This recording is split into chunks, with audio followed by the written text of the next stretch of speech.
సిద్దిపేట జిల్లాలో గత నెల రోజులుగా కొనసాగుతున్న పులి సంచారంపై ఎమ్మెల్యే హరీష్ రావు అధికారులతో అత్యవసర సమీక్ష నిర్వహించారు. పులి కదలికల వల్ల ప్రజలు భయాందోళనలో ఉన్నారని, అటవీ శాఖ అధికారులు నిరంతరం అప్రమత్తంగా ఉండాలని సూచించారు. పులి దాడిలో మరణించిన 8 పశువుల యజమానులకు ఒక్కొక్కరికి 50,000 రూపాయల నష్టపరిహారం చెల్లించాలని డిమాండ్ చేశారు.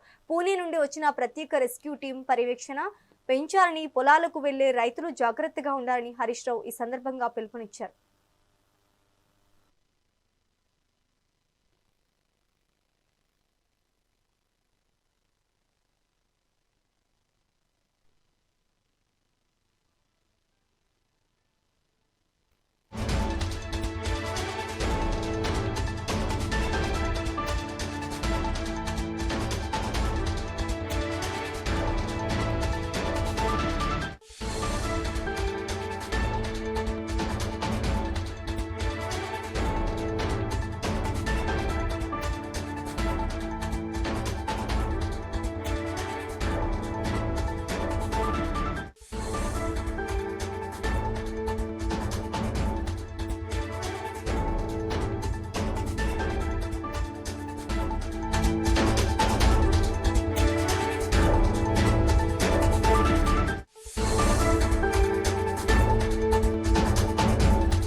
సిద్దిపేట జిల్లాలో గత నెల రోజులుగా కొనసాగుతున్న పులి సంచారంపై ఎమ్మెల్యే హరీష్ రావు అధికారులతో అత్యవసర సమీక్ష నిర్వహించారు.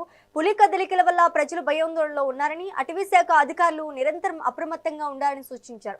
పులి దాడిలో మరణించిన 8 పశువుల యజమానులకు ఒక్కొక్కరికి 50,000 రూపాయల నష్టపరిహారం చెల్లించాలని డిమాండ్ చేశారు. పూణే నుండి వచ్చిన ప్రత్యేక రెస్క్యూ టీం పర్యవేక్షణ పెంచాలని, పొలాలకు వెళ్లే రైతులు జాగ్రత్తగా ఉండాలని హరీష్ రావు ఈ సందర్భంగా పిలుపునిచ్చారు.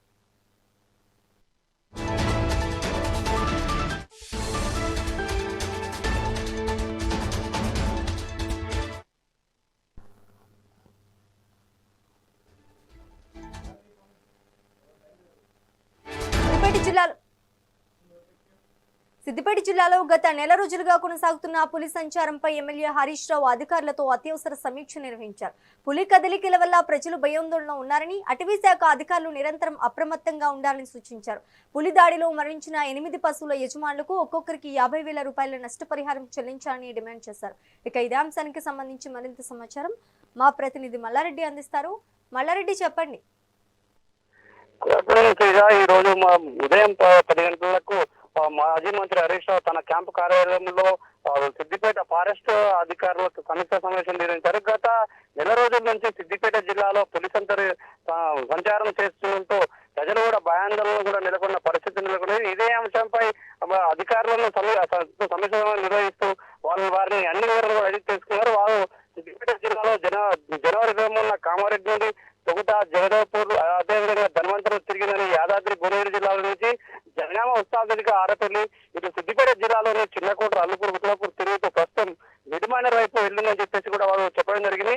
అయితే పూణే నుంచి రెస్క్యూ టీం సభ్యులు కూడా తీసుకొచ్చామని, పులి కోసం అన్వేషణ చేస్తున్నామని చెప్పేసి అధికారులు కూడా మాజీ మంత్రి హరీష్ రావుకు వివరించడం కూడా జరిగింది. అదేవిధంగా ఎవరైతే పొలాలకు వెళ్తున్నారో రైతులందరూ జాగ్రత్తగా ఉండాలని, అదేవిధంగా పులి దాడిలో మరణించిన పశువులు ఏవైతే ఉన్నాయో దాదాపుగా 8 పశువుల గారు కూడా సిద్దిపేట నియోజకవర్గంలో పులి దాడిలో చనిపోయిన పరిస్థితి కూడా నెలకొన్నది. వాటిపైన కూడా రైతుకు దాని యొక్క విలువ ప్రకారం 50,000 రూపాయలు ప్రతి ఒక్క రైతుకు నష్టపరిహారం కూడా చెల్లించాలని చెప్పేసి కూడా ఫారెస్ట్ అధికారులకు కూడా సూచించడం జరిగింది.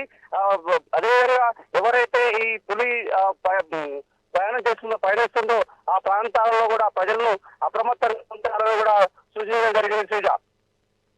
Right, thank you for the update Mallareddy.